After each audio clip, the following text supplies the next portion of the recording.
The president wading into the growing firestorm surrounding him over fairness at the IRS. He had an announcement today and a promise of accountability. So let's get right to what he said and what he says he's going to do with ABC senior justice correspondent Pierre Thomas. Pierre.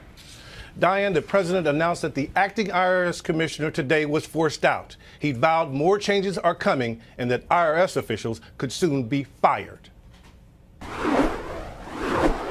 I've reviewed the Treasury Department watchdog's report, and the misconduct that it uncovered is inexcusable.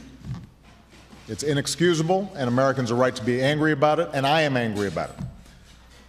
I will not tolerate this kind of behavior in any agency, but especially in the IRS. Today, a growing number of conservatives were lining up to claim they had been targeted too.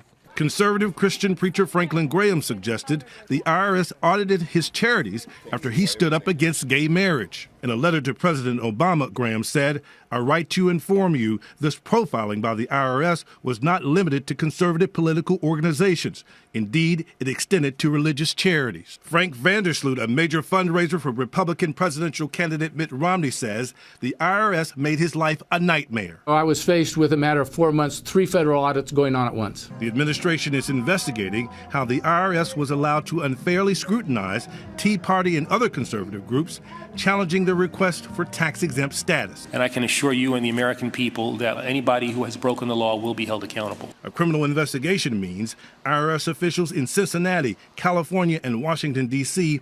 now face FBI agents showing up at their offices to interrogate them. Their emails and phone records could be subpoenaed. My question is, who's going to jail over this scandal?